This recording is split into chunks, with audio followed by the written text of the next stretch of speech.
한번 공부를 한번 해보도록 하겠습니다. 자, 여러분 교재에 정의 1, 자, definition 1을 보니까 수열의 수렴에 대해서 지금 나와 있다는 것을 우리가 알 수 있답니다. 자, 우리가 고등학교 과정에서도 우리가 수열의 극한을 우리가 여러분들이 많이 계산해 봤죠. 자, 우리가 여기에 예외에서 나와 있는 것처럼, 자, 리미트 n이 무한으로 갈 때에 n분의 2의 극한값이 뭐냐라고 얘기하면 우리는 직관적으로 고등학교 과정은 이 값이 0이다라고 우리가 얘기를 했답니다. 그런데 이제 대학 수학에서는, 우리 대학 미적분학에서는 왜 n분의 2라고 하는 요 수열의 극한값이 왜 0인지를 수학적으로 증명을 한번 해보라 라고 얘기하면 이제 문제가 심각해지죠. 요놈의 극한값이 0인데 우리 보고 어쩌라고 이렇게 얘기할 수 있겠지만은 이제 은밀한 의미에서의 우리가 수열의 극한의 정의, 또 우리 나중에 은밀한 의미에서의 함수의 극한의 정의를 여러분들이 반드시 공부를 하셔야 된답니다. 자, 물론 여러분 가운데에 이제 상대를 가거나 또는 이제 수학과라든가 어떤 공대라든가 그와 같은 과가 그렇죠 이과 계열이 아닌 경우에는 자, 요 은밀한 의미에서의 극한의 정의는 여러분들이 가벼운 마음으로 듣고 지나가시면 되지만은 여러분 앞으로 수학과를 공부하거나 혹시 여러분 상대생인 경우에도 또는 통계학과 학생인 경우에도 여러분 대학원을 진학해서 해석학을 공부해야 되는 경우도 있답니다. 앞으로 여러분들이 해석학을 공부를 해야 될 학생인 경우에는 또 반드시 요 은밀한 의미에서의 수열의 극한의 정의를 여러분들이 반드시 알아두셔야 된답니다. 자, 일단 우리가 한번 요 수열의 수렴의 정의가 수학적으로 우리가 과연 어떻게 되어 있는지를 우리가 한번 살펴보도록 하겠습니다. 자, 어려운 말로 되어 있는데 선생님이 한번 일단 읽어보겠습니다. 자, 여기 보니까 임의의 양수 엡실론에 대해서 자, 자연수 K가 존재해서 자, 그랬을 때 요 가로 안에 엡실론을 붙여놓은 이유는 요 K는 요 엡실론에 대응하는 K 내지는 요 K는 요 엡실론에 종속되어지는 K라는 뜻으로서 이렇게 표시했답니다. 어쨌든 엡실론 값은 임의의 양수값이고 이와 같은 임의의 양수값에 대응하는 자연수 K 값이 존재해서 자, n이 k보다 크거나 같다를 만족할 적에 자, 요 n이라고 하는 것은 요 수열 입장에서는 항을 가리키는 거죠. 그러니까 n이 k보다 크거나 같다는 말은 이 수열의 항이 k번째 이상인 항일 때의 그런 뜻이랍니다. k번째 이상인 항일 때. 그리고 그 아래에 참고에 나와 있는 것처럼 이제 자, 절대값에서 이와 같은 두 값을 뺐다는 말은 요 값과 요 값의 수직선상에서 이 두 값 내지는 두 점 사이의 거리를 얘기하는 거죠. 그러니까 절대치 xn-x라고 하는 것은 xn이라는 값하고 x라는 값하고의 자, 내지는 xn과 x라는 이 두 점 사이의 거리가 엡실론보다 작다를 얘기한다. 이렇게 해석하면 된답니다. 그럼 이제 이게 수열이니까 이 수열에, 그러니까 k번째 이상이 되는 이 수열의 모든 항들이 자, 요 x는 특정한 값이랍니다. 특정한 값 x하고의 거리가 엡실론보다 작다를 만족했을 때에 우리는 이 수열 xn이라 하는 것이 극한 x에 수렴한다라고 얘기하고 우리가 알고 있는 대로 리미트 n이 무한 들어갈 때 xn의 극한값이 x라고 이렇게 표시하겠다는 거죠. 그러니까 xn의 극한값이 x라고 하는 것들의 수학적 정의를 이렇게 우리가 얘기했다는 거죠. 자, 우리가 한번 읽어보니까 사실은 이제 무슨 말인지 아직 느낌은 안 오죠. 그러면 구체적으로 이걸 우리가 조금 더 우리가 선생님이 해석적으로 적어놨는데 요 내용도 한번 읽어보고 또 예를 통해서 이것이 요 수열의 수렴의 정의가 어떤 의미를 갖고 있는지를 우리가 예를 통해서 한번 살펴보도록 하겠습니다. 그러니까 여기에서 우리가 요 수열의 수렴의 정의의 우리가 의미는 이 수열 xn이 극한 x에 수렴한다라고 하는 것은 자, 여기 보니까 자, x의 임의의 엡실론 근반 x 마이너스 엡실론 콤마 x 플러스 엡실론을 잡았을 때라고 했죠. 자, 일단 여기서 우리가 엡실론 x의 엡실론 근방이 이제 무슨 말인지 살펴봅시다. x의 엡실론 근방이라는 것은 요 x라는 값을 기준해서 오른쪽으로 엡실론만큼 떨어진 범위, 또 왼쪽으로 엡실론만큼 떨어진 범위, 즉 x 플러스 엡실론과 x 마이너스 엡실론 요 간격, 요 바운다리를 우리는 요 x의 엡실론 근방이라고 얘기한답니다. 그러니까 지금 우리가 x의 임의의 엡실론 근방을 잡았을 때에 적당한 자연수 k가 존재해서 자, 이 k라고 하는 것은 이제 수열의 항을 표시한다겠죠. 그러니까 이 수열 xn 입장에서는 자, n이 k보다 크거나 같다라고 하는 말은 이 수열의 항들 중에서 k번째 이전항을 뺀 나머지 모든 항, 그러니까 k번째 항, k 플러스 1번째 항, k 플러스 2번째 항, 이런 식으로 k번째 이상이 되는 모든 항들이 x의 엡실론 근방에 들어간다는 것을 의미한다. 자, 무슨 얘기냐면 요 x 값을 기준으로 해가지고 엡실론 근방을 만들었을 때 이 엡실론 근방 안에 요 수열의 항들이 요 엡실론 근방 안에 들어온다는 말은 x, 특정한 값 x하고 그 수열 사이의 거리가 요 엡실론보다 뭐다? 작다는 말하고 엡실론 근방 안에 들어온다는 말하고 어떤 말이다? 같은 말이라는 것을 우리가 알 수 있다는 거죠. 자, 무슨 말인지 아시겠죠? 자, 이렇게 선생님이 얘기했지만 아직 여러분 가운데에 아마 이게 한 30% 내지는 40%밖에 느낌이 안 올 거랍니다. 자, 좀 어려운 얘기이기 때문에 이제 구체적인 선생님이 요 예를 잡아가지고 왜 수학자들이 수열의 극한의 수렴의 정의를 이렇게 정의했는가, 이런 메커니즘으로 정의했는가를 자, 구체적인 예를 가지고 선생님이 여기서 한번 설명해 보도록 하겠습니다. 자, 일단 우리가 수열 xn이 n분의 2라고 이렇게 한번 둬보겠습니다. 그럼 우리가 직관적으로 요 n분의 2의 극한값은 우리가 0이라고 한다는 사실을 이미 우리 고등학교에서 알고 있답니다. 그럼 이제 이걸 이제 우리가 요 정의에 맞추어서 이제 우리가 자, 요 예를 가지고 이 수열의 수렴의 정의를 왜 이렇게 했는지를 요 예를 가지고 우리가 한번 살펴보도록 하겠습니다. 자, 일단 여러분 보다시피 이 수열에 n 대신 1 들어가면 요 첫 번째 항이죠. 자, 첫 번째 항은 보다시피 2가 나왔고 n 대신 2 들어가면 두 번째 항이죠. 두 번째 항 1이랍니다. 자, 세 번째 항은 3분의 2가 되겠죠. 네 번째 항은 자, 4분의 2니까 2분의 1이 되겠죠. 자, 다섯 번째 항은 5분의 2가 될 것이고 요 0이라고 하는 것은 요 수열 xn의 극한이죠. 극한값이죠. 극한값이죠. 0. 자, 이 극한값을 우리가 편의상 x라고 표시했답니다. 자, 이렇게 우리가 표시를 해놓고 자, 여기에서 이제 우리가 한번 하나씩 생각해 보는데 자, 요 xn의 극한값이 0이라고 하는 것을 이제 요 틀 속에서 우리가 이해를 우리가 한번 해보자는 거죠. 자, 그러면 여러분들이 이제 첫 번째 항과 먼저 두 번째 항 사이에, 즉 이 사이에 어떤 값을 잡아도 상관없는데 적당한 값 하나를 잡아가지고 그것을 우리가 엡실론 값으로 잡겠습니다.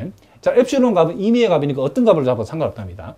그러면 요 둘 사이에 만약에 우리가 엡실론 값을 1.5라 잡았다 칩시다. 자, 그렇게 되면 엡실론 값을 우리가 1.5라고 잡았다라고 하면 자, 요거는 요 수열은 지금 수렴하는 수열이기 때문에 그쵸? 요 정의대로 하자라고 하면 적당한 값 K값이 존재해서 그 K값 이상이 되는 모든 항들은 특정한 값 X하고의 거리가 지금 뭐다? 엡실론보다 작아야 된다는 거죠. 그 말은 우리가 X의 엡실론 근방에 들어와야 된다는 거죠. 그럼 우리가 엡실론 값을 여기다 잡았다는 것은 x의 엡실론 근방의 오른쪽 부분이 이렇게 되는 거죠. 지금 여기에서 이쪽 부분 이제 왼쪽은 의미가 없으니까 저 오른쪽만 생각하겠습니다. 자, x의 엡실론 근방이 엡실론 값을 1.5로 잡았을 때는 대략적으로 이렇게 된다는 거죠. 그러면 보다시피 첫 번째 항을 빼고 두 번째 항부터는 몽땅 다 요 엡실론 근방 안에 다 들어가죠. 엡실론 근방에 들어간다는 말은 자, n이 2보다 크거나 같다. 즉 두 번째 항부터는 자, 절대값 xn 빼기 x가 요 값이 엡실론이죠. 엡실론보다 작다라고 하는 말은 지금 엡실론 근방 안에 이 두 번째 항부터는 몽땅 다 요 엡실론 근방 안에 두 번째 항부터는 다 들어간다는 얘기죠. 이 말이 이런 뜻이라는 거죠. 그럼 여러분 생각해 봅시다. 우리는 지금 엡실론 값을 1.5로 잡았는데 여기 1.7로 잡아도 같은 말이죠. 1.1로 잡는다 해도 역시 k 값은 2죠. 1.01로 잡는다고 엡실론 값을 잡는다 하더라도 역시 k = 2라는 값이 존재하고 이 두 번째 이상인 모든 항들은 엡실론 근방에 들어오기 때문에 이 틀을 만족한다는 것을 알 수 있죠. 즉, 요 틀을 만족한다는 걸 알 수 있죠. 그럼 일단은 요 첫 번째 항과 두 번째 항 사이에 있는 모든 값들은 지금 요 틀을 만족하고 있다는 것을 알 수 있죠. 그리고 이제 두 번째고, 자, 두 번째, 세 번째, 자, 요 둘 사이의 값 중에 적당한 값 4분의 3을 선택했다 칩시다. 그럼 이번에는 엡실론 근방이 이렇게 되어지겠죠. 그러면 우리가 엡실론 근방이, 자, 엡실론이 지금 4분의 3일 때는 엡실론 근방 안에 이제 세 번째 항부터 다 들어줘, 그죠? 그러면 적당한 값 K, 적당한 자연수 K 값이 3으로서 존재하죠, 그죠? 3으로서 존재하고 세 번째 이상인 모든 항들이 X하고 거리, 내지는 우리가 요 엡실론 근방 안에 지금, 무슨 말이겠죠? 거리가 엡실론보다 작다는 말은 우리가 엡실론을 4분의 3으로 잡았을 때 엡실론 근방 안에 세 번째 이상인 항들은 몽땅 다 들어온다? 자, 그 말이나 특정한 값 X하고 세 번째 이상인 모든 항들 사이의 거리가 4분의 3보다 작다. 같은 말이죠. 요게 성립한다는 것을 알 수 있죠. 그럼 여러분들이 요 두 번째 항과 세 번째 항 사이의 값을 꼭 4분의 3이 아니더라도 어떤 다른 값을 엡실론 값으로 잡는다 하더라도 우리는 세 번째 이상인 모든 항들은 엡실론 근방항에 들어간다. 즉 이와 같은 틀 내지는 이 틀을 우리는 만족한다라고 얘기할 수 있겠죠. 그러면 같은 원리로 이번에는 엡실론을 자 12분의 7이라 하는 것은 이제 3분의 2분의 1 사이 값이랍니다.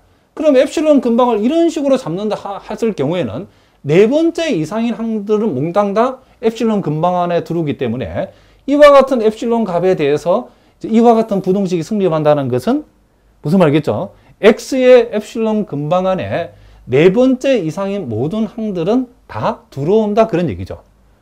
자, 무슨 말이겠죠? 그럼 이런 식으로 계속 진행되다 보면 분명히 엡실론 값을 엄청나게 작은 값을 잡아보겠습니다. 1000만 분의 1을 잡았다 칩시다.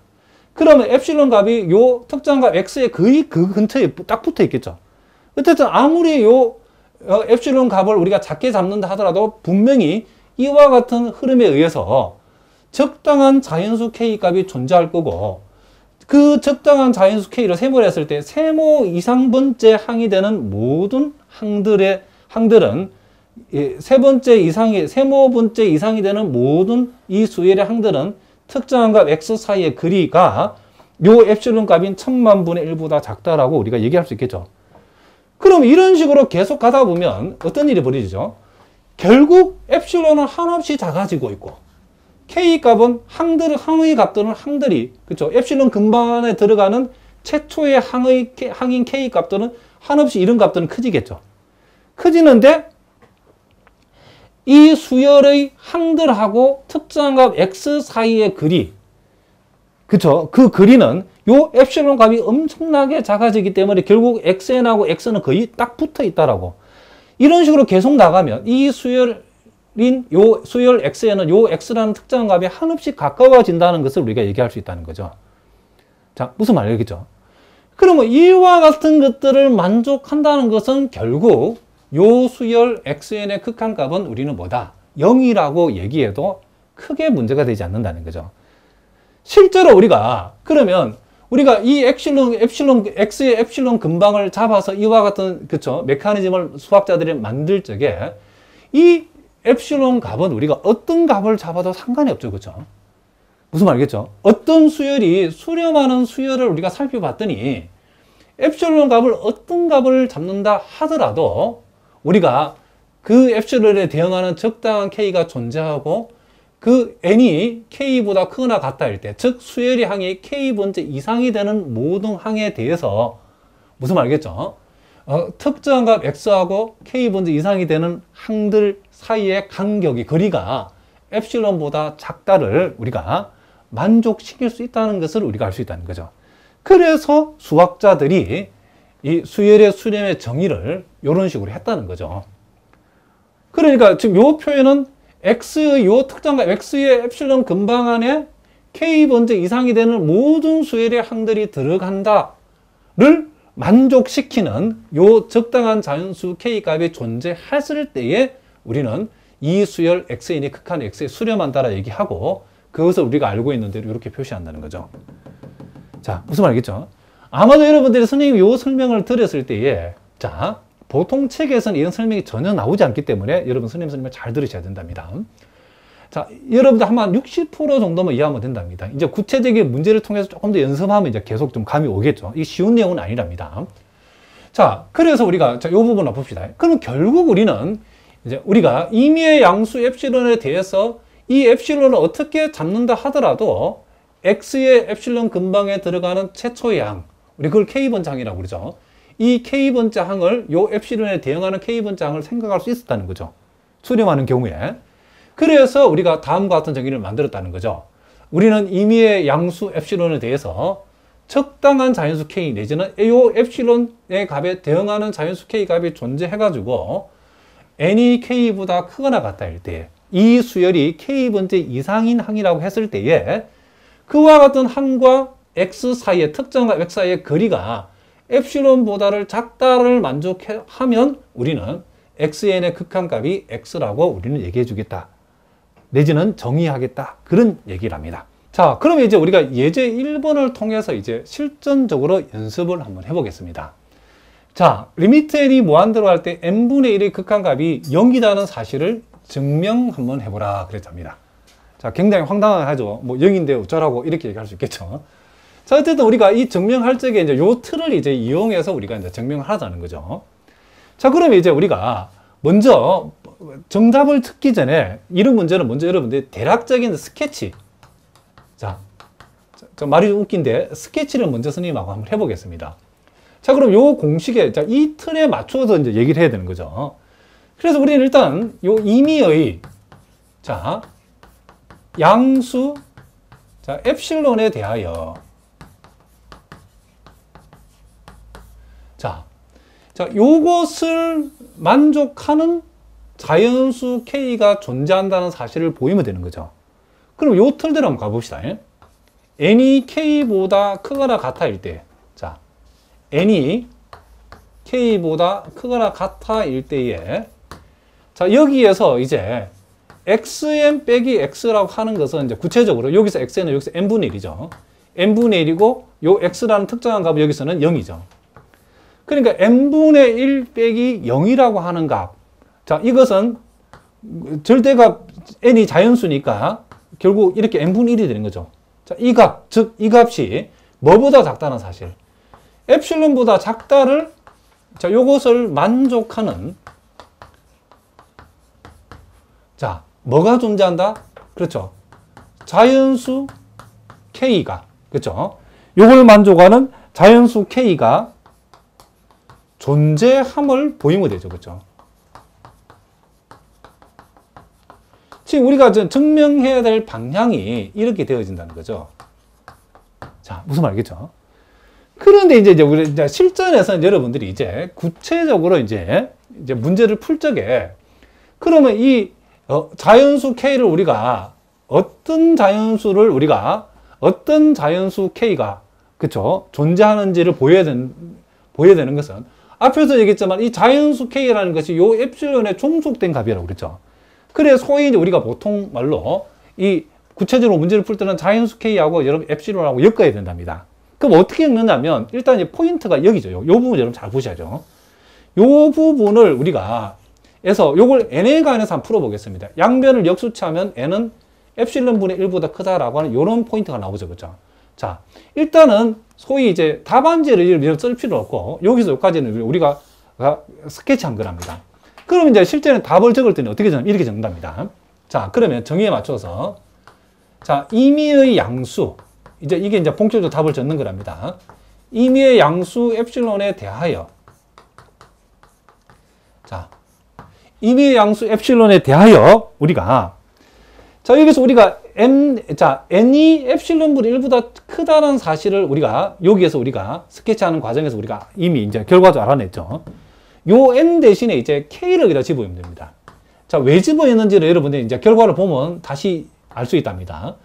자, n이 엡실론분의 1보다 크다는 사실을 우리 여기서 이제 우리가 스케치 과정에서 확인했으면 요 n 대신에 k를 집어해가지고 k가 우리가 이제 적당한 자연수 k를 선택하는데 임의의 양수 엡실론에 대해서 우리는 엡실론분의 1보다도 큰 k 요렇게 k가 엡실론분의 1보다 큰 자연수 요 K를 우리가, 그쵸? 우리가 잡는다는 거죠. 이렇게 잡으면. 자, 그러면 이제 우리가 여기서 n이 K보다 크거나 같다일 때에, 자, 여기 보니까 어떤 이와 같은 엡실론에 종속되는 적당한 자연수 K가 존재해야 되는데, 그 우리가 K를 잡았을 때에 뭐가 성립해야 되냐면 여기서 여기까지가 성립해야 된다는 거죠. 자, 그러면 n이 K보다 크거나 같아일 때에, 자, 그러면 여기서 우리가 K를 우리가 엡실론보다 1보다 큰 자연수 K 값을 잡았을 때에 이거는 자, n이 K보다 크거나 같다. K번째 이상, 그쵸? n이 K보다 크거나 같다는 말이 어떤 의미를 얘기하는지를 다시 한번 해석해 볼게요. 자, 우리가 n이 K보다 크거나 같다 했는데 우리는 여기서 K 값을, 이 자연수 K 값을 엡실론분의 1보다 크다를 잡은 거죠. 그럼 이렇게 잡게 되면 우리가 어떤 일이 벌어지냐면, 자, n이 K보다 크거나 같고 K는 엡실론분의 1보다 크기 때문에 n 입장에서는 엡실론분의 1보다도 n이 크다가 되겠죠, n도. 그렇기 때문에 n이 지금 엡실론분의 1보다 크다를 얘기하는 거고, 이 말은 뒤집으면 n분의 1이라는 것은 엡실론보다 작다를 얘기하는 거죠. 자, 이렇게 얘기한다는 것을 우리가 알 수 있다는 거죠. 자, 그러면 그렇게 되어지면 n이 K보다 크거나 같을 때, 즉 이렇게 되었을 때에 지금 우리가 보여야 되는 것은, 자, 요게 성립한다는 사실을 보여야 되죠. 즉 절대치 xn 빼기 x라고 하는 값, 즉 요것은 지금 우리는 n분의 1이고, 자, 요 값이 0이니까 n분의 1 빼기 자, 0의 절대치, 즉 이 말은 n분의 1을 가리키는 거죠. 그런데 n분의 1은 n이 K보다, 자, K가 지금 엡실론분의 1보다 크다라고 하는 자연수 K 값으로 잡았다라고 했을 때는, 잡았더니 n이 K보다 크거나 같다고 하는 말이 결국 n분의 1이 엡실론보다 작다를 의미하기 때문에 우린 여기서 n분의 1은 엡실론보다 작다라고 얘기할 수 있죠. 이 말은 결국은, 자, 여기서 말하는 요 값, 요 부분, 내지는 요 부분이 엡실론보다 작다라고 하는 요 틀을 지금 만족하고 있죠. 요렇게 되어진다는 거죠. 그러니까 우리가 임의의 양수 엡실론에 대해서 요것을 만족하는 K값, 자연수 K값을 선택했더니 K번째 이상이 되는 모든 항에 대해서는 지금 절대치 xn 빼기 x가 엡실론보다 작다를 만족한다는 것을 알 수 있죠. 그렇게 되면 우리가 이 수열의 수렴의 정의에 의해서 우리는 n이 무한대로 갈 적에 그렇죠. n분의 1의 극한값은 이 특정한 값 뭐다? 0이다라고 얘기할 수 있다. 그렇죠. 요렇게 우리가 얘기할 수 있다는 거죠. 자, 무슨 말이겠죠? 그러니까 우리가 실제 여러분들이 증명 문제를 풀 적에 요 부분이 바로 생각나는 게 아니기 때문에, 자, 답지에는 적을 필요 없지만 여기까지 우리가 소위 사전적인 스케치를 여러분들 한번 해보셔야 된답니다. 그렇죠? 우리가 지금 증명해야 되는 것이 결국은 우리가 지금 xn-x의 절대치가 엡실론보다 작다를 만족하게 하는 무엇을, 적당한 자연수 K가 존재함을 보여야 되는데, 이 적당한 자연수 K를 우리가 요 부분에서 가져와 가지고 요 n 대신에 K를 집어연 것으로 선택을 하면 된다. 요 요령이랍니다. 요렇게 우리가 선택했을 때에 이와 같은 자연수 K를 잡았더니 이 부분이 저절로 성립한다는 사실을 우리가 알아냈다는 거죠. 자, 무슨 말인지 알겠죠? 자, 우리가 몇 문제 더 연습을 한번 해보도록 하겠습니다. 자, 그럼 우리가 예제 2번을 통해서도 우리가 연습을 한번 해보겠습니다. 자, 여기 보니까 수열 n분의 2n 플러스 1의 극한이 2가 된다는 사실을 한번 보여봐라. 자, 요것도 우리가 간단하게 먼저 스케치를 먼저 한번 해보겠습니다.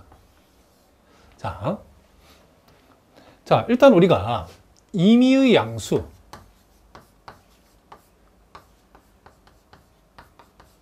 자, 요 임의의 양수, 자, 요 엡실론에 대하여,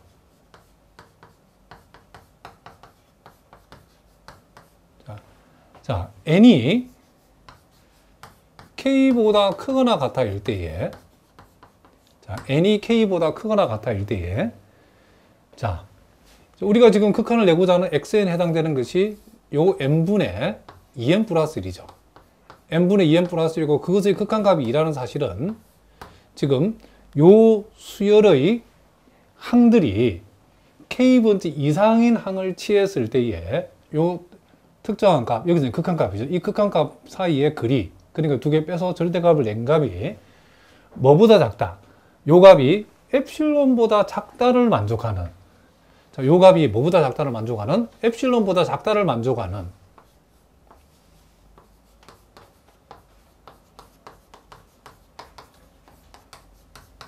우리가 적당한 자연수 요 k가 존재함을 우리가 보이면 되겠죠. 요게 지금 우리가 보여줄 내용이랍니다. 근데 우리가 그래서 이제 우리가 이 자연수 k를 어떻게 선택할 것인가라는 포인트는 요 부분을 우리가 n에 관해서 일단 풀어놓는 것이 요령이라고 그랬죠. 자, 그래서 우리는 요 부분을 우리가 다시 한번 적어보면, 우리가 n분의 2n이라는 것은 2와 같으니까 요 값에서 요걸 빼면 남는 것이, 자, 다시 한번 적어보겠습니다. 자, 요 부분은 n분의 2n은 2라고 할 수 있고, 자, n분의 1. 자, 2를 뺐으니까 결국 요것은 절대치 안에서 n분의 1만 남았다는 말은 결국 n분의 1이죠. 자, 요것이 지금 뭐다? 엡실론보다 작다. 자, 요 사실로부터 우리는 요걸 n의, 요 부분을 n에 관해서 풀면 n은 엡실론 분의 1보다 크다. 자, 요렇게, 여기까지는 이제 우리가 답지에는 쓸 필요 없고, 우리가 전반적으로 우리가 전체적인 윤곽을 우리가 잡은 거라고 보시면 된답니다. 그럼 이제 실제 이제 답을 적을 때 이렇게 적으면 되겠죠. 자, 임의의, 자, 다시 한번. 자, 임의의 양수 엡실론에 대하여, 자, 여기에 대응하는, 요 엡실론에 대응하는 우리는 자연수 k 값을 찾아야 되는데, 어떻게 우리가 자연수 k 값을 선택하냐면, 요 부분에서 요 n 대신에 k를 지부해서 우리는 자연수 k 값을 어떻게 선택하냐면 엡실론 분의 1보다 더 큰, 그쵸? 요렇게 되는 자연수 k를 우리가 선택하면, 잡으면 이렇게 하겠습니다. 자, 요렇게 우리가 잡아주면 된다는 거죠. 그렇게 잡으면 우리는 n이 k보다 크거나 같다일 때에, n이 k보다 크거나 같다 할 때에 뭐가 성립해야 되냐면 요 사실이 성립한다는, 즉 요 놈에서 2를 뺀 그것의 절대값이 엡실론보다 작다를 보여야 되는 거죠. 자, 그러면 여기서 이제 그걸 확실하기 위해서 n이 k보다 크거나 같다는 말을 우리가 다시 풀어 적어 보면, n이 k보다 크거나 같다라고 했는데 우리는 여기서 k라는 것을 엡실론분의 1보다 큰 값으로 잡았기 때문에 결국 n이 엡실론분의 1보다 크다는 말이고, n이 엡실론분의 1보다 크다는 말은 n분의 1이라는 것은 역수치하면 엡실론보다 작다를 얘기하는 거죠. 그러면 n이 k보다 크거나 같다라고 했을 때에 지금 우리가 보여야 되는 것은, 즉 n분의 2n 플러스 1에서 2를 뺀 요 절대값이 엡실론보다 작다는 것을 보여줘. 그런데 요 값은 결국 뭐보다 n분의 1과 n분의 1이라고 했죠. 그런데 n분의 1이 엡실론보다 작다. n이 k보다 크거나 같다는 말은 n분의 1이 엡실론보다 작다는 얘기죠. k를 2와 같은 값으로 취했을 때는 요 범위를, 요 조건을 만족하는 자연수 k를 선택했다는 말이기 때문에, 무슨 말이겠죠? 요 사실은 여기에서 n이 k보다 크거나 같다 해서 결국 n분의 1이 엡실론보다 작다를 얘기하는 거기 때문에 요렇게 성립한다는 것을 우리가 알 수 있다는 거죠. 그러면 이제 우리가 수열의 극한의 수렴의 정의를 위해서 봤던 것처럼 임의의 양수 엡실론에 대해서 이와 같은 범위를 만족하는 자연수 k를 잡았더니 n이 k보다 크거나 같을 때에, 즉 수열 입장에서 k번째 이상이 되는 모든 항들, k번째 이상이 되는 모든 항들은 요 특정한 값 2하고의 그 거리가 엡실론보다 작다를 만족한다, 이런 뜻이죠. 내지는 2의 엡실론 근방 안에 k번째 이상이 되는 모든 항들은 2의 엡실론 근방 안에 들어온다는 말이 이게 같은 말이죠. 그죠? 요렇게 되어지면 이제 수열의 극한의 정의에 의해서 우리는 무엇은 n이 무한대로 갈 적에 n분의 2n 플러스 1의 극한값이 뭐가 된다? 그렇죠. 2다라고 우리가 얘기해 줄 수 있다. 이런 얘기를 합니다. 자, 무슨 말 알겠죠? 자, 그래서 이제 여러분 이제 보통은 이제 여러분 실제 이제 문제를 풀 적에는 정확하게 이제 스케치 부분도 많이 쓰는 게 아니고 요 부분이죠. 그렇죠. 요 부분. 요 부분만 우리가 간단하게 스케치해서 우리가 n하고 엡실론이 어떻게 우리가 엮어야 되는가를 이해하고 요 n 대신에 k를 집어여 가지고 요런 것도 우리가 이렇게 적을 줄 알아야 된답니다. 자, 무슨 말 알겠죠? 이제 처음이기 때문에 선생님이 이제 정확하게 적었는데, 자, 그러면 이제 우리가 예제 3번 문제를 또 통해서도 우리가 한번 연습을 한번 해보겠습니다.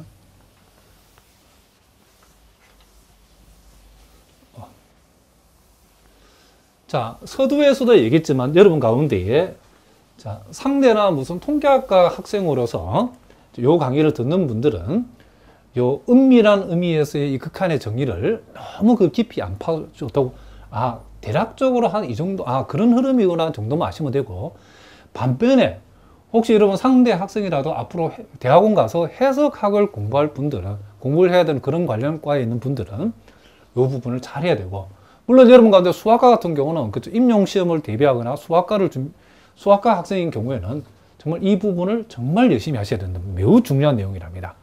근데 공대생의 경우에도 그쵸, 너무 깊이 들어가지 말고 어느 정도 선에서 여러분들이 이해하는 정도로 요거 지나가셔도 된답니다. 자, 어쨌든 우리가 예제 3번 문제도 보겠습니다. 자, 이번에는 요 수열의 극한값이 0이 된다는 사실을 한번 이제 보여봐라 그랬답니다. 자, 요거도 우리가 일단은 이제 머릿속에서 이제 적당히 우리가 이제 스케치를 한번 해보겠습니다. 자, 우리가 결국 보여야 되는 것은 이제 임의의 양수 엡실론에 대해서 적당한 그쵸 자연수 k 값이 존재한다는 사실을 보여야 되는데, 어떤 자연수냐면 n이 k보다 크거나 같아일 때에 요 놈에서 요 0을 뺀 값의 절대값이 엡실론보다 작다를 만족하는 그와 같은 우리가 k 값을 잡아내야 되는 거죠. 자, 그래서 일단은 우리는 여기에서 자, 수열의 항에 해당되는 n분의 2 플러스 마이너스 1의 몇 승? n승이죠. 요 놈에서 우리가 0을 뺀 절대값이 자, 엡실론보다 작다는데 요걸 조금 정리해서 한번 적어 보겠습니다. 자, 우리가 요걸 요렇게 적게 되면 요것은 확실히 요렇게 적을 수 있겠죠. 요거는 n분의 3보다는 작거나 같다는 사실을 우리가 확실히 알 수 있죠. 자, 왜냐하면 n이 홀수일 때는 요게 n분의 1이 되고 n이 짝수일 때는 이게 n분의 3이기 때문에 요 절대치 안의 값은 확실히 n분의 3보다 작거나 같으면 확실하죠. 그러면 우리는 자, 여기에서 요걸 뺀 값이 n분의 3보다 작거나 같은데 요 n분의 3보다 작거나 같은 것이 뭐보다 작다? 엡실론보다 작다는 사실을 만족하도록 n과 엡실론을 엮으면 되죠. 지금 우리가 포인트는 요 놈에서 특정한 값이 0을, 극한값 0을 뺀 값의 절대치가 우리는 뭐보다 작다? 엡실론보다 작다는 사실을 우리가 보여야 될 거니까. 그럼 여기에서 이제 우리는 요 부분을 우리가 n에 관해서 풀어준다겠죠. 그러니까 양변에 역수치하면 이렇게 되어지고, 그럼 요것을 우리가 양변에 또 3을 곱하면 결국 n은 엡실론물의 3보다 크다라는 요 사실을 우리가 힌트를 알아냈죠. 자, 그러면 이제 본격적으로 답을 한번 적어보겠습니다. 임의의 자, 역시 양수 자, 엡실론에 대하여 자, 우리가 이제 어떤 k를 선택해, 자연수 k를 선택해야 되냐면 요 n 대신에 k를 집어해 가지고 엡실론분의 3보다도 큰 자, 큰 자연수 k를 자, 잡으면 자, n이 k보다 크거나 같다일 때에 자, 요게 이제 어떤 의미인지를 우리 다시 한번 풀어서 적어 보겠습니다. 자, 우리가 k 값을 엡실론분의 3보다 큰 값으로 k 값을 우리가 자연수 k 값을 잡았다라고 하면 자, n이 지금 k보다 크거나 같은데 K 값을 엡실론분의 3보다 큰 값으로 잡았다는 말은 N 입장에서는 자, 이 부분을 우리가 엡실론에 관해서 풀면 양변을 역수를 취하고 그리고 양변에 우리가 3을 곱해버리면 결국 n분의 3은 엡실론보다 작다라고 하는 말이 요 말 속에 포함되어 있는 거죠. 무슨 말이겠죠? 그러면 n이 k보다 크거나 같을 때에 우리가 지금 증명하고자 하는 것은 자, 절대치 n분의 2 플러스 마이너스 1의 n승에서 0을 뺀 거. 자, 요 값이 지금 엡실론보다 작다임을 확인시켜줘야죠. 그런데 일단 요 값은 일단 n분의 3보다 작거나 같다라고 했는데 n분의 3이 지금 엡실론보다 작다를 만족하기 때문에 결국 임의의 양수 엡실론에 대해서 k 값을 엡실론분의 3보다 큰 자연수 값으로 선택을 했더니 n이 k보다 크거나 같을 때에 요 값에서 0을 뺀 절대값이 엡실론보다 작다를 만족시켰죠. 그럼 우리가 수열의 수렴 내지는 수열의 극한의 수렴의 정의에 의해서 우리는 리미트 n이 무한대로 갈 적에 n분의 2 플러스 마이너스 1의 n승의 극한값이 뭐가 된다? 0이라는 사실을 보인 셈이다. 이런 얘기를 합니다. 자, 무슨 말인지 아시겠죠? 자, 계속해서 우리가 예제 이제 4번 문제도 우리가 한번 살펴보는데 자, 요 예제 4번에 나와 있는 이 두 문제는 자, 여러분들이 조금 어려운 문제인데 보고 이해하는 정도로만 여러분들이 그쵸? 처음부터 안 보고 뭐 바로 풀 수 있다. 이 정도는 아닙니다. 매우 어려운 문제인데. 자, 요 문제는 일단 선생님이 풀어준 풀이를 보고 이해하는 정도만 되면 좋겠다. 이런 얘기를 합니다. 자, 먼저는 보니까 A가 1보다 크다일 때에 수열 AN분의 1은 0에 수렴한다는 사실을 그러니까 요 A의 N승분의 1의 극한이 0에 수렴한다는 사실을 한번 어떻게 하라? 증명을 한번 해보라. 그랬죠. 자, 요거는 여러분들이 대단히 어려운 문제이기 때문에 선생님이 푸는 풀이를 이해하면 된다. 자, 이렇게 우리가 목표를 한번 잡아보겠습니다. 일단 우리가 여기서 A가 1보다 크기 때문에 우리가 만약에 여기에서 요 A라고 하는 값을 1 플러스 B라고 두면 자, 물론 여기서 요 B라고 하는 것은 0보다 큰 값으로서 1 플러스 이렇게 A를 B라고 이렇게 우리가 둘 수 있겠죠. 자, 이렇게 우리가 두게 되면 A의 N승이라고 하는 것은 1 플러스 B에 뭐가 된다? 분명히 N승이 되어진다는 것을 알 수 있죠. 그런데 우리가 여러분들이 요것도 우리 한번 여러분 고등학교 때 배운 내용인데 혹시 모르는 분들은 참고로 알아두는 게 1 플러스 X의 N승하고 1 플러스 NX하고 비교를 하게 되면 요 두 개를 우리가 비교했을 때는 항상 요 값이 요 값보다 크거나 같다라고 하는 거죠. 이런 부등식을 우리가 일종의 절대 부등식이라고 그러죠.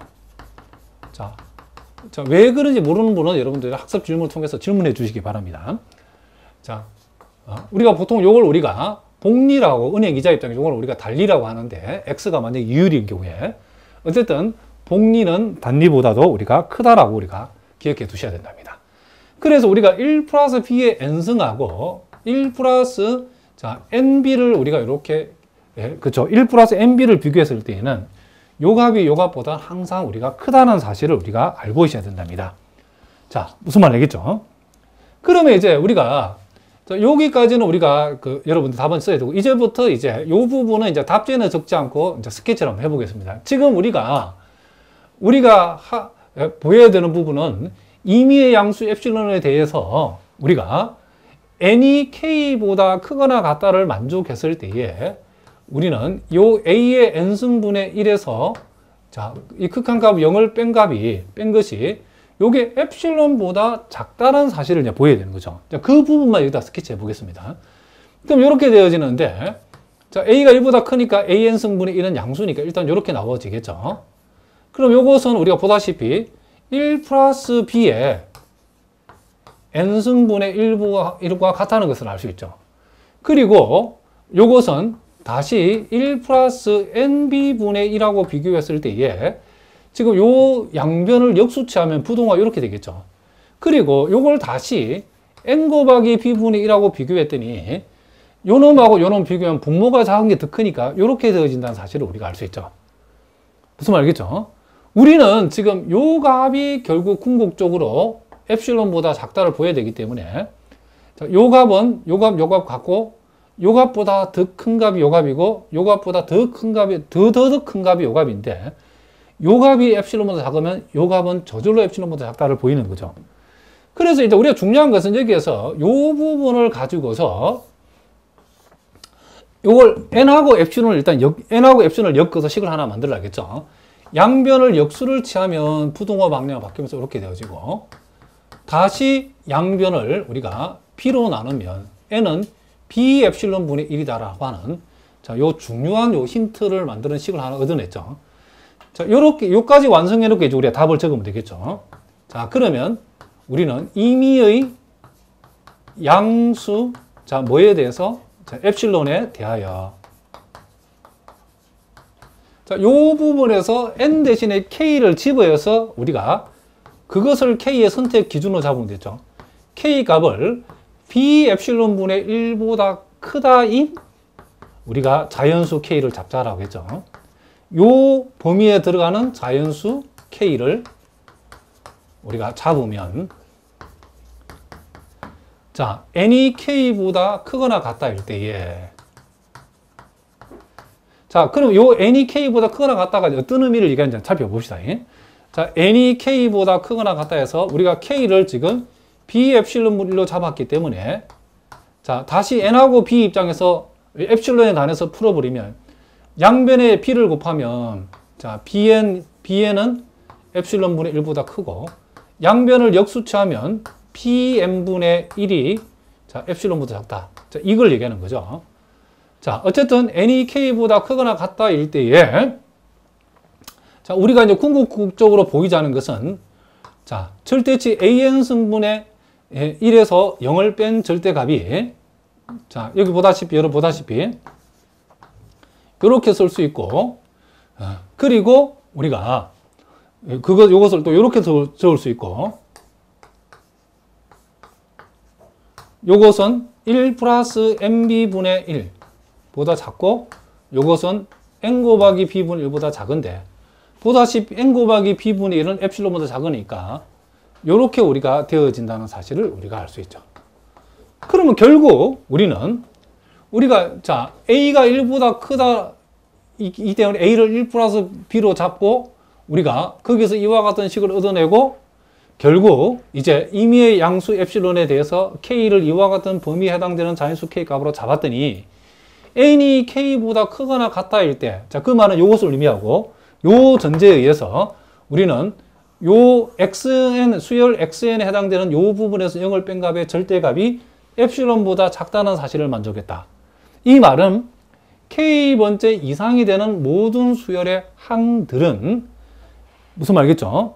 요 0이라고는 요 특정 값을 중심으로 하는 엡실론 근방 안에 그 모든 항들이 들어온다. k분의 이상 다 들어온다. 내지는 k분의 이상이 되는 모든 항들은 0하고의 거리가 엡실론보다 작다를 만족한다. 뭐 그런 뜻이라겠죠. 그래서 그렇게 되기 때문에 따라서 우리는 결국 리미트 n이 무한대로 갈 적에 a의 n승분의 1의 극한값은 뭐가 된다? 0이다라고 얘기할 수 있다. 이런 얘기죠. 그러니까 여기까지 보여주면 된다. 그러니까 이 부분은 여러분들이 이제 답지에는 적을 필요 없고 우리가 연습지에서 우리가 적어서 확인하는 거고 답안 작성할 때는 여기서부터 여기서 이렇게 해서 이렇게 적어주면 된다. 이런 얘기죠. 자, 무슨 말 알겠죠? 자, 계속해서 우리가 또 요 두 번째 문제도 우리가 한번 다뤄보겠습니다.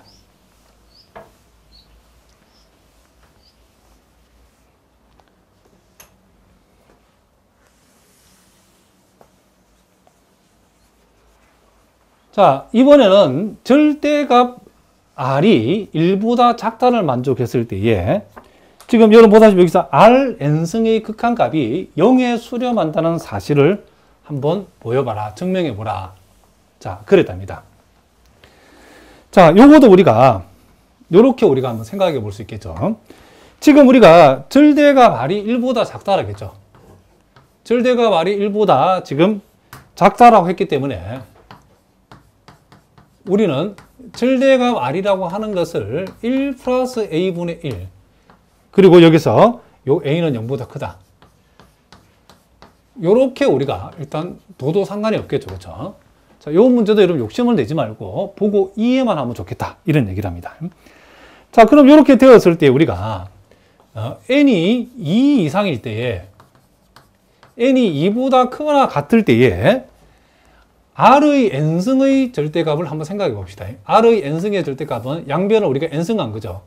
그럼 1 플러스 a의 n승을 얘기하는 거고, 요것은 우리가 앞에서와 마찬가지로 1 플러스 a의 n승하고 1 플러스 na를 비교하면 항상 요놈이 요놈보다는 크다라고 했죠.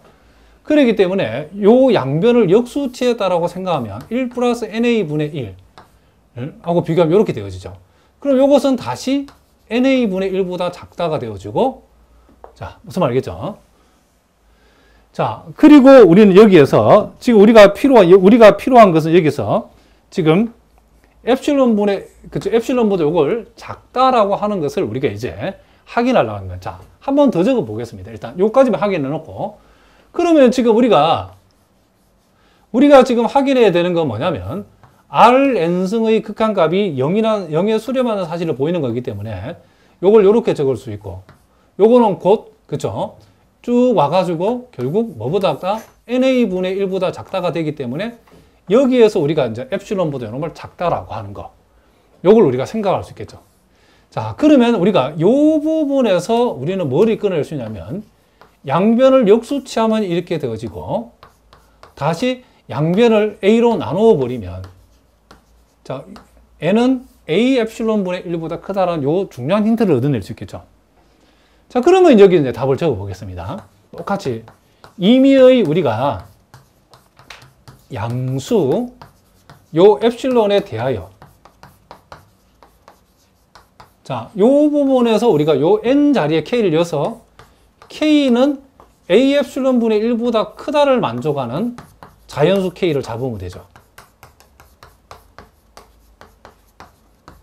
자, 자연수 k를 이렇게 우리가 잡으면, 자, n이 k보다 크거나 같다 일 때에, 자, 요 말이 의미하는 바는, 자, 이런 말이죠. n이 k보다 크거나 같다 이 말은, 자, 자, k가 a 엡실론분의 1보다도 크다를 만족하기 때문에, 자, 요 n하고 요 부분을 우리가 적어보면 양변을 다시 역수치하면 이렇게 되어지고, 자, 양변을 a로 나눠버리면 na분의 1은 엡실론분의 작다를 만족하는 뜻이죠. 그러니까 k를 a 엡실론분의 1보다 큰 자연수 값으로 취했다는 말은 n이 k보다 크거나 같아일 때라는 이 말이 이것을 의미한다는 거죠. 이것을 의미한다는 거죠. 그랬을 때에 우리는, 자, 우리가 증명하고자 하는 것은, 자, 증명하는 마지막 부분은 Rn승에서 0을 뺀, 그러니까 Rn승과 이 수열의 모든 항들과 0하고 0항 사이의 거리가, 물론 K번째 이상항이죠. K번째 이상이 되는 모든, 그쵸, 수열의 항들과 0 사이의 거리는 지금 엡실론보다 작다는 사실을 보여야 되는 거죠.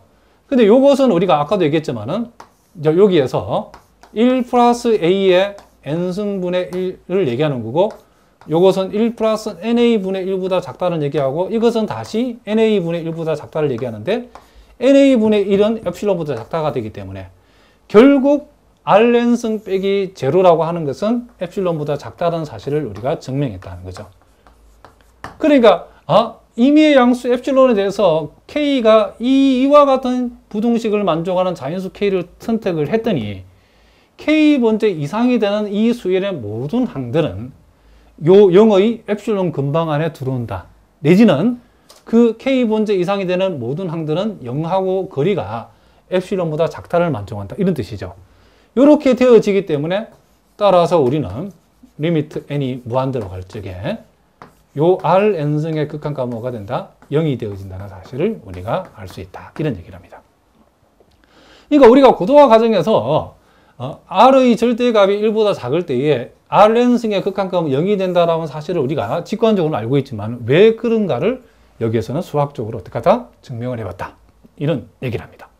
자, 무슨 말인지 아시겠죠? 자, 이제 우리가 또 데피니션 2에 보니까 유계라고 하는 말이 나오는데 자, 요 유계란 말도 여러분들이 이제 처음 보시는 분들은 이 용어가 중요하기 때문에 잘 보셔야 된답니다. 자, 일단 우리가 위로 유계라는 말이 있죠. 그리고 아래로 유계라는 말도 있고, 자, 여기 보시는 것처럼 위로 유계이면서 동시에 아래로 유계를 만족하면, 그랬을 때 우리는 이것을 유계라고 한다, 이런 얘기죠. 그러니까 유계라는 말 자체는 이제 어떤 수열을 놓고 얘기하는 거죠. 자, 여기 보니까 위로 유계라는 것은 적당한 실수 m이 존재해서, 자, 모든 자연수 n에 대해서 수열 xn의 항들이 m보다 작거나 같다를 만족할 때에 수열 xn은 위로 유계를 한다, 그랬답니다. 자, 요 첫 번째 예는 우리가 이렇게 우리가 한번 생각해 볼 수 있겠죠. 자, 어떤 수열 xn이 있는데 이 수열 xn이 자, 위로 유계라고 하는 것은, 자, 이 수열의 값들이, 자, 이렇게 쭉 오다가, 자, 1, 2, 4로 이렇게 딱 끝나는 경우, 자, 아주 작은 값에서 쭉 수열의 값이 진행이 되다가, 제일 마지막 값이 4로 끝난다고 해봅시다. 그러면 우리가 이와 같은 수열은 우리가, 이와 같은 수열의 경우에, 이 수열의 항을 나타내는 요 xn이라는 것은, 분명히 4보다는 그죠, 작거나 같은 값이라 할 수 있겠죠. 그러면 이와 같은 이 수열들은 4보다 작거나 같다라 할 수도 있지만 5보다도 작거나 같다 할 수도 있고 6보다 작거나 같다 할 수도 있고 7보다 작거나 같다 할 수도 있겠죠. 그러니까 이 수열의 최대값이 4이기 때문에 자, 이렇게 수열이 쭉 진행되다가 1, 2, 4에서 끝난다라고 하면 이 xn이라는 것은 분명히 4보다는 작거나 같다. 작거나 같다는 것은 작을 수도 있고 같을 수도 있다는 말이기 때문에 4보다 작거나 같은 것은 5보다 작거나 같다 할 수도 있고 6보다 작거나 같다 또는 7보다 작거나 같다, 이렇게 표현할 수 있다는 거죠. 이렇게 표현했을 때 이와 같은 수열 xn이 4보다 작거나 같다, 5보다 작거나, 6보다 작거나 같다, 7보다 작거나 이렇게 표현했을 때 이와 같은 값들을 우리는 뭐라고 얘기하냐면, 이것을 우리는 상계라고 얘기한답니다. 이와 같은 값들을 보다 지금 우리는 상계라고 얘기한다는 거죠. 상계. 그러니까 여기에서 우리가 요 m이라고 얘기했을 때에 요 m을 가리켜서 우리는 뭐라 한다? 상계라고 얘기한다, 이런 얘기를 합니다. 그러면 이와 같은 상계의 값들 중에서 특별히 요거 제일 작은 값을 우리는 뭐라 하냐면 이것을 최소상계 라고 하고, 이 최소상계를 우리가 다른 말로 상한이라고도 이렇게 얘기해 준다, 이런 얘기를 합니다. 자, 뭐라고요? 최소상계를 뭘 한다? 상한이라고 얘기한다, 이런 얘기를 합니다. 자, 그래서 우리가 수열 xn이 모든 수열 xn의, 자, 모든 자연수 n에 대해서 xn이라는 것은 이 수열의 모든 항들이 m이라는 값보다 작거나 같다라고 표현했을 때에 요 m을 가리켜서 상계로 하고, 실제 상계는 이와 같은 값들을 이 예에서는 상계라고 한다는 거죠. 상계 중에 제일 작은 것을 우리는 최소상계라고 하고, 그 최소상계를 이 수열 xn 입장에서는 상한이라고 불러준다. 어쨌든 이렇게 표현되는 수열 xn을 우리는 위로 유계라고 얘기한다는 거죠. 자, 그리고 우리가 또 두 번째, 자, 아래로 유계인 얘는 수열 xn이 이와 같이 이렇게, 자, 첫 번째는 2, 두 번째는 4, 세 번째는 뭐 예를 들면 8. 자, 이런 식으로 우리가 이 수열이 진행된다고 했을 때에 분명히 이 수열 xn이라고 하는 것은, 자, 분명히 요 수열 xn이라고 하는 것은, 자, 요 2보다도 크거나 같다 할 수 있고 1보다 더 크거나 0보다 더 크거나 같다, 이런 식으로 2보다 작은 모든 값들보다는 크거나 같다라고 얘기할 수 있겠죠. 이렇게 했을 때에 이와 같은 값들을 우리가 이렇게 보통 m이라고 표시하고, 요 m을 가리켜서 우리는 하계라고 한다는 거죠. 그러니까 어떤 수열이 2보다 크거나 같다 할 수 있고 1보다 크거나 0보다 크거나 같다, 이런 식으로 이와 같은 수열은 이렇게 우리가 표시할 수 있겠죠. 이랬을 때 이와 같은 값들을 우리는 뭐다? 하계라고 한다는 거죠. 하계. 그리고 이 하계의 값 중에서 제일 큰 값, 요것을 우리는 최대 하계라고 하고, 이 최대 하계를 우리는 다른 말로 하한이라고 이렇게 불러준다. 이런 얘기를 합니다. 자, 무슨 말이겠죠? 최대하게 내지는 하한. 같은 말이죠. 그러니까 모든 자연수 n에 대해서 xn이 n보다 크거나 같다를 만족하는 이와 같은 m이 존재하는 경우에 우리는 이 수열 xn을 아래로 유계. 자, 뭐라고요? 아래로 유계. 아래로 유계라고 우리가 불러준다는 거죠. 그러면 어떤 수열이 위로 유계도 되면서 동시에 아래로 유계될 때에 그와 같은 수열을 우리는 유계라고 얘기한다는 거죠. 그래서 우리가 이 유계의 정의는 적당한 실수 m값이 양수 n값이 존재해서 모든 자연수 n에 대해서 절대치 xn이 n보다 작거나 같다를 만족하면, 그러니까 요 xn이 일정한 값보다는 크거나 같고 일정한 값보다는 작거나 같다를 만족하는 형태로 요 수열 xn이 표현되어질 때에 우리는 이 수열 xn을 가리켜서 뭐다? 유계라고 이렇게 우리가 불러준다. 이런 얘기를 합니다. 자, 무슨 말인지 아시겠죠? 자, 그러니까 일단 우리가 어떤 수열이 유계임을 보이는 증명 방법은 그 수열의 일반항의 절대치가 n보다 작거나 같다를 만족하는 이 적당한 양수 m 값이 존재한다는 사실을 우리가 보여주면 된다. 이런 얘기를 합니다. 자, 그러면 이제 여러분들이 요 시어럼 1이 나와 있는데 요 시어럼 1은 시험에 잘 나오는 중요한 시어럼이기 때문에 잘 보셔야 된답니다. 수렴하는 수열은 여기 보니까 유계다라고 했죠. 자, 어떤 수열이 수렴한다. 그러면 그 수열은 분명히 우리는 이 명제적으로 유계가 참이랍니다. 자, 그게 지금 시어럼 1을 지금 우리가 표현한 거죠. 그러나 여러분들이 그 역은 그쵸, 승립하지 않는다.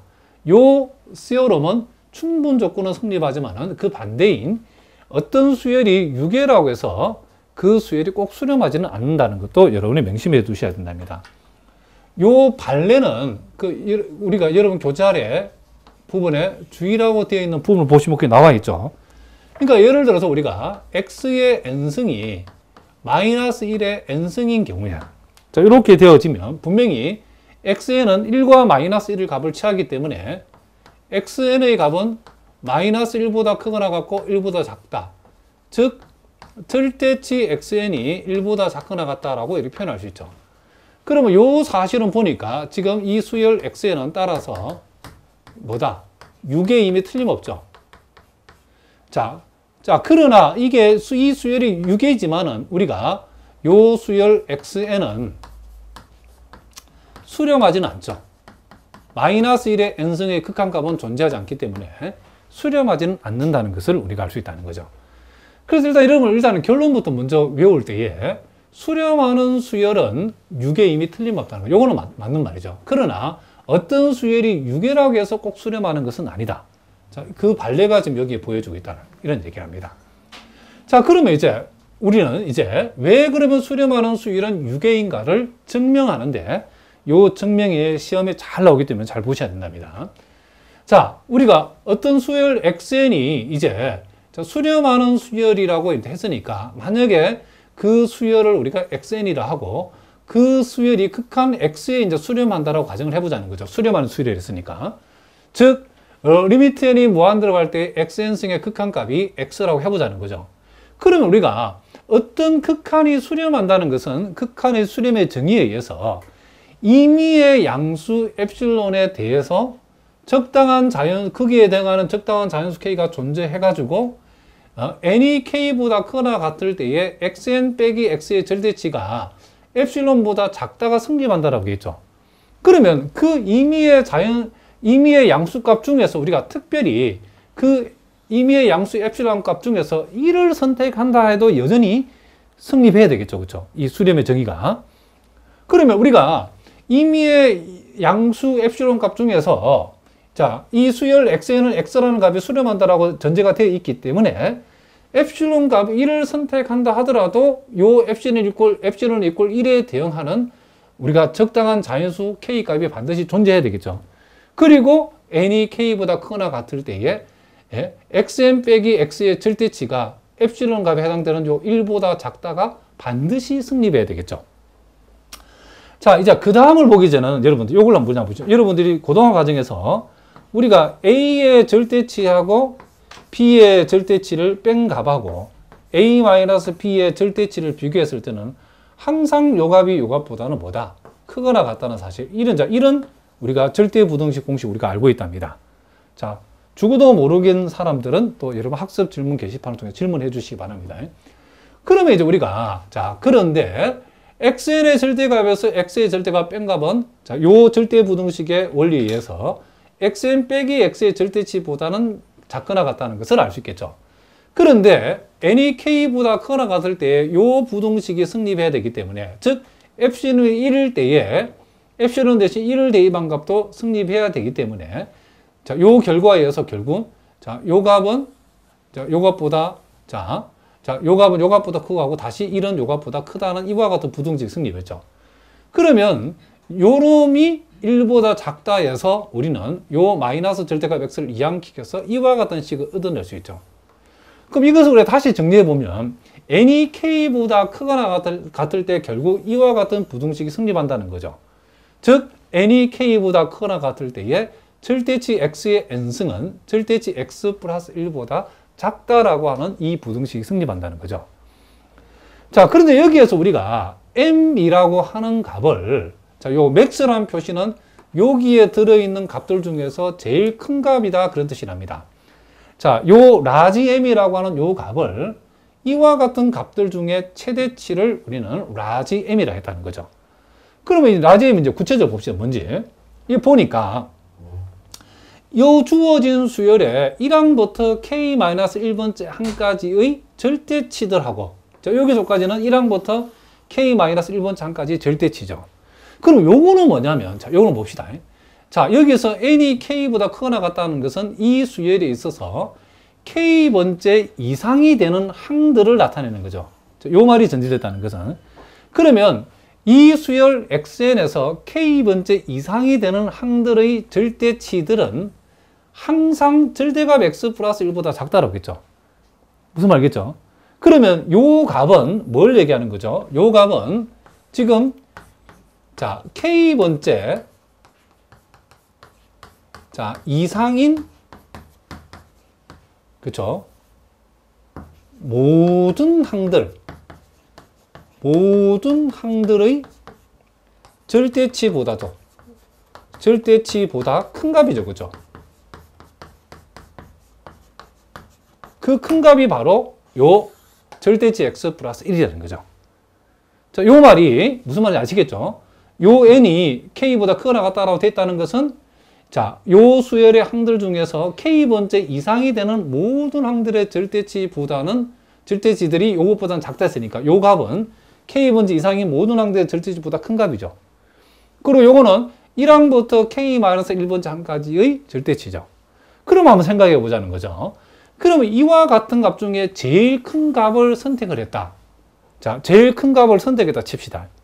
그러면 예를 들면, 자, 이와 같은 값 중에 실제로 만약 이 값이 제일 크다라고 하면, 그럼 이 값은 1항부터 k-1번째 항까지 모든 항들의 절대치보다 큰 값이라는 얘기죠. 요 값이 여기 선택된다는 것은.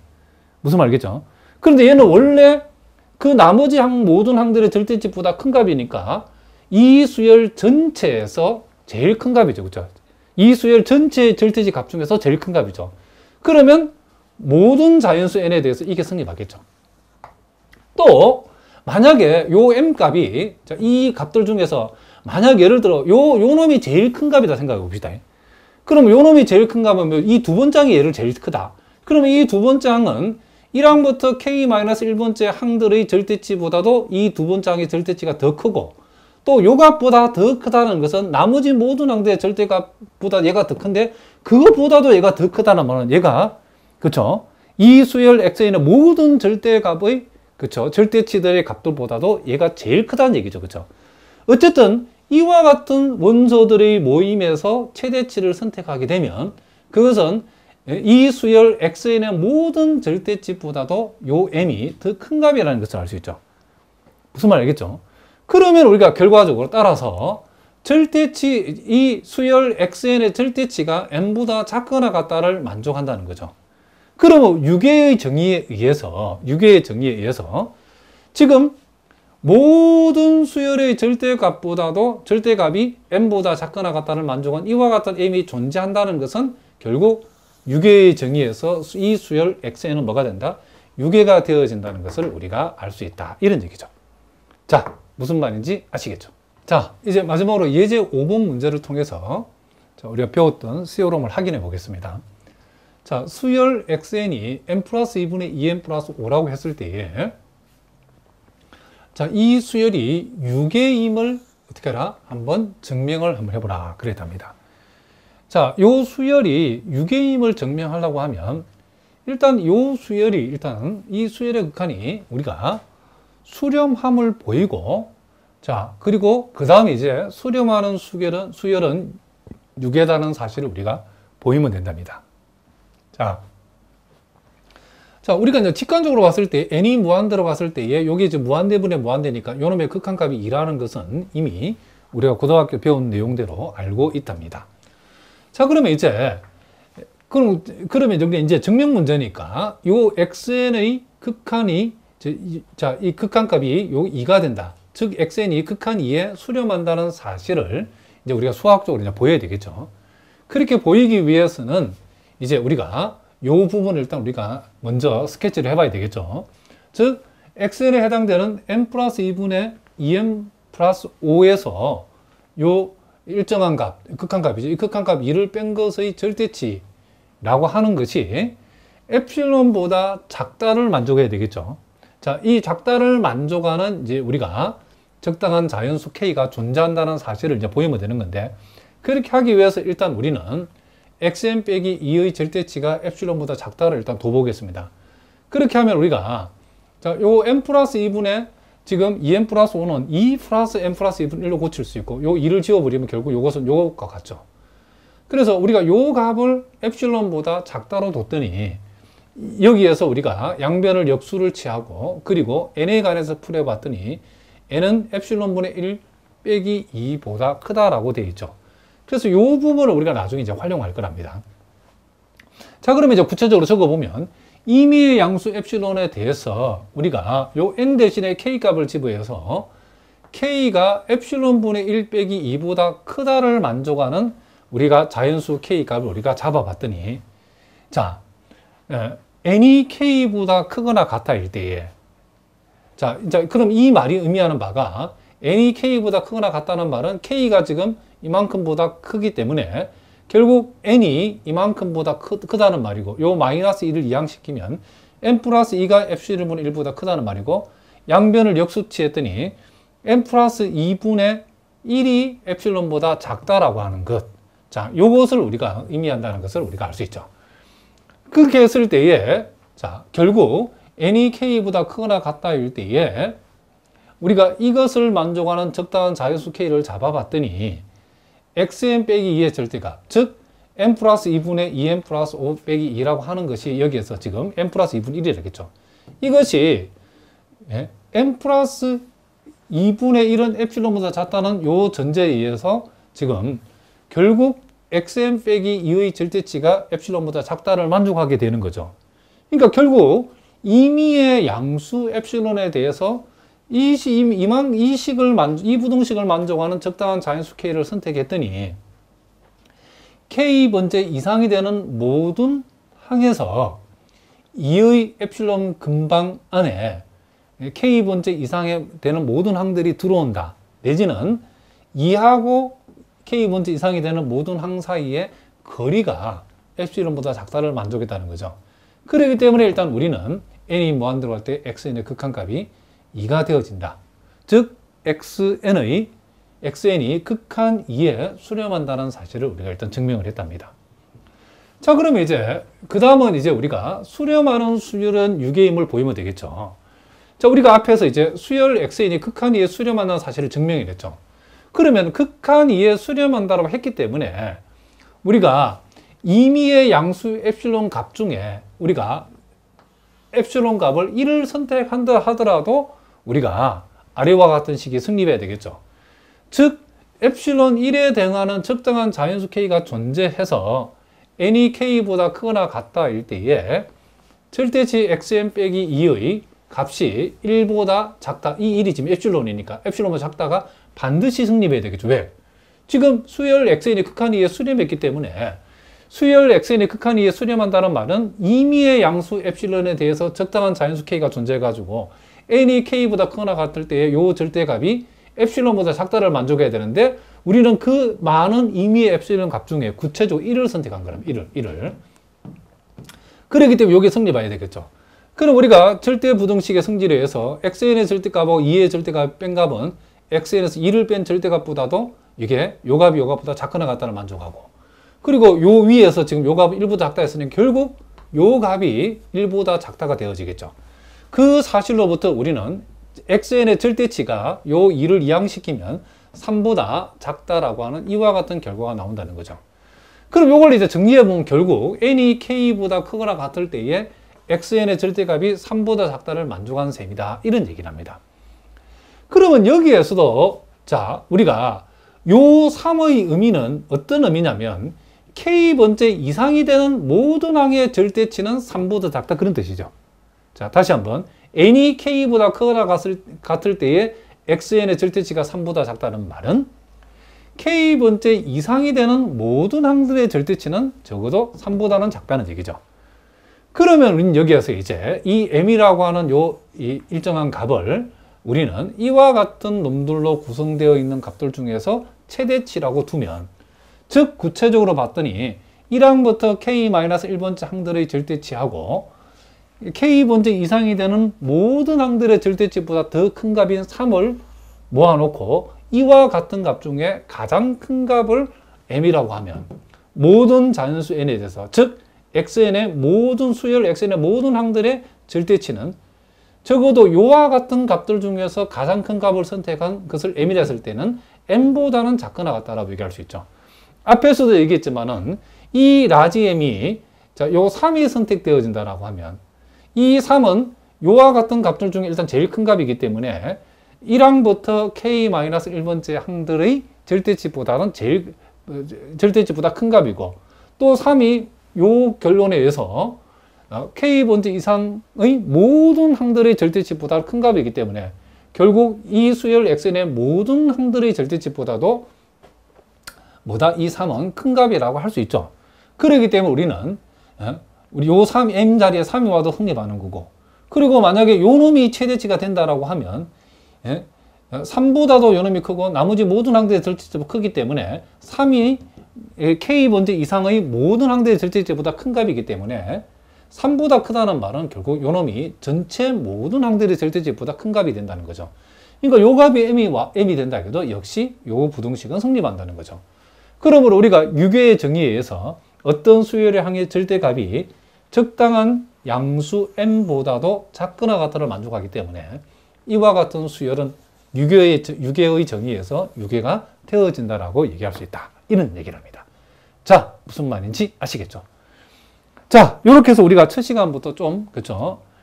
중요한 내용들을 많이 공부했는데, 자, 이 대학 수학이라고 하는 것이 여러분들에게 결코 쉬운 수학은 아닙니다. 자, 그렇지만 여러분들이 선생님 강의를 1강부터 차근차근 건너뛰지 않고 차근차근 수강을 하시면 우리가 강의를 처음 우리가 여러분들이 접했을 때는 완벽하게 뭐 100% 다 이해가 안 된다 할지라도 처음에는 70%, 좀 더 이렇게 진도가 나가면 80%, 90% 반복하다 보면 여러분들이 원하는 모든 수준의 실력을 분명히 갖출 수 있을 거라고 선생님은 확신한답니다. 자, 오늘 우리가 중요한 내용들을 많이 공부했는데 자, 앞으로도 계속해서 열심히 선생님 여러분에게 강의를 해 보도록 하겠습니다. 자, 오늘은 여기까지 하겠습니다. 여러분 오늘도 수고하셨습니다.